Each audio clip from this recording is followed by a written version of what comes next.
when I said that the reason why we explain evolution in terms of changes in gene frequencies, I said the reason for that was that only genes make exact copies of themselves through generations, and therefore only genes have a really significant difference between the successful ones and the unsuccessful ones. Now, in order to dramatize that point, in the last chapter of the first edition of The Selfish Gene, I wanted to make the point that actually anything which has that property that genes have of making exact copies of themselves, anything that has that property would do. And I pointed out that if on some other planet, if on Mars, there is life, then I put my shirt on the prediction that it will be found to be Darwinian life, and that there will be something equivalent to genes. There will be something equivalent to DNA, which is very, very exactly copied, not absolutely exactly, but usually exactly copied. There'll be something equivalent to DNA, and it may well not be DNA, it may be nothing like DNA. But of course, we haven't been to distant planets to find other forms of life. And so I instead said, maybe there's another kind of replicator on this planet that potentially could be doing the same job as DNA. And that's where the meme came from. The meme is the unit of cultural inheritance. It's anything that behaves like a gene in human culture.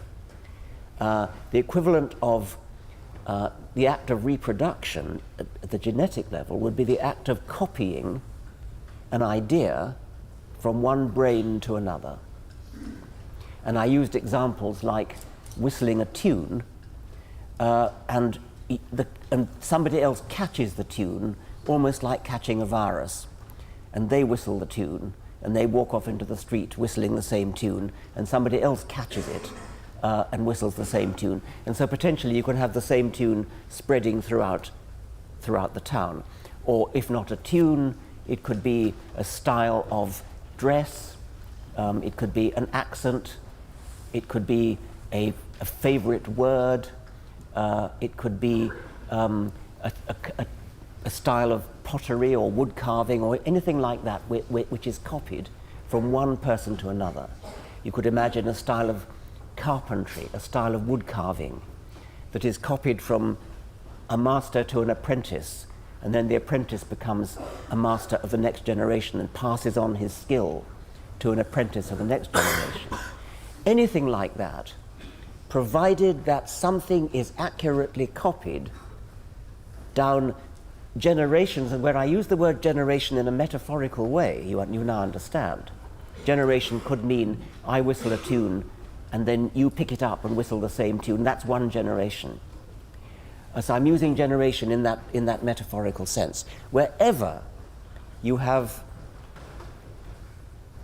memes that are copied from one brain to another, you potentially have the possibility of a kind of natural selection. Now, it's a big step from that to say there actually is natural selection.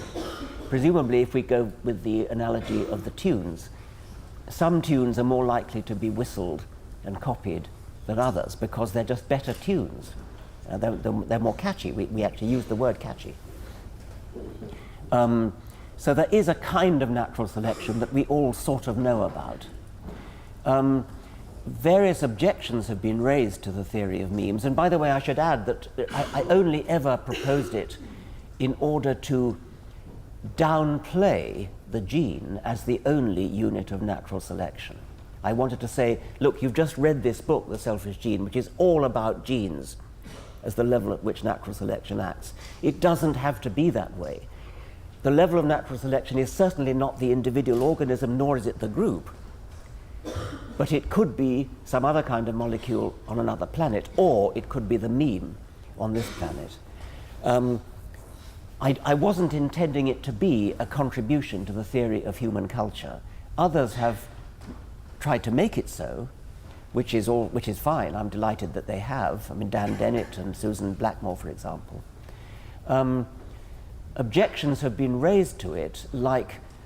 the mutation rate's too high. The thing about genes is that they are exceedingly accurately copied. Memes are not. Let's imagine the game that Americans call telephone and we here call Chinese whispers, where you have a line of people and I whisper a rhyme into the ear of the first person, who whispers the rhyme into the ear of the next person, who whispers it into the next one, and so on.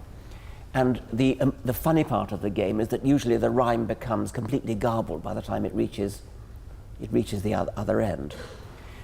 But if the rhyme was sufficiently short and easy to remember, if it were just something very short, like too many cooks spoil the broth, that would probably get to the end of 20 people without mutating.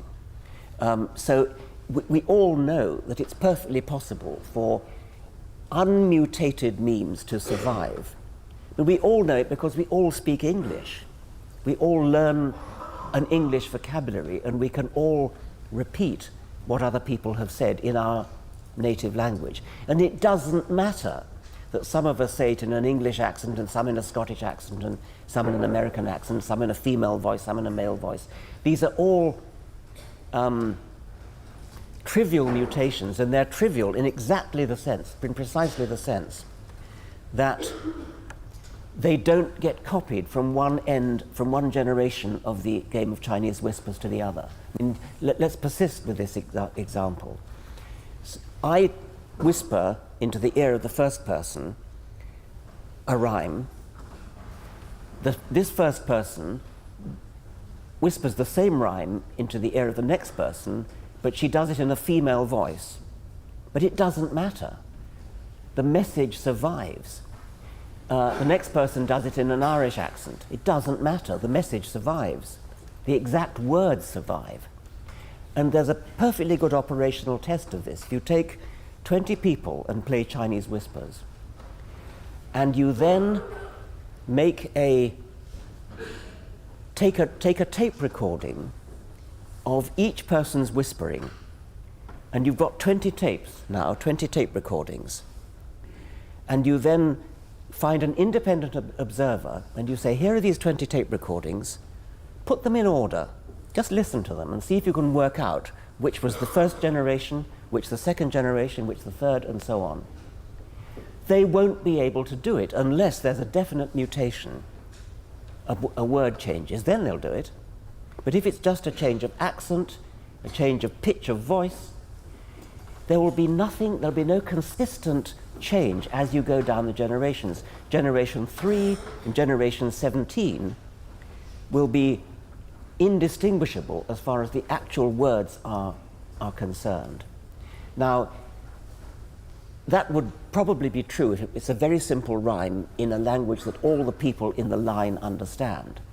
But if they're English speakers and the rhyme is a rhyme in Bulgarian, then what will pass down the line will mutate very rapidly, because all that the people can possibly do is repeat it phonetically, and it'll come out completely garbled by the time it gets to the other end. That's a bad meme. But the mere fact that it's, I don't think anybody will dispute that it's obvious that provided that the rhyme is short and in a language that everybody in the line understands,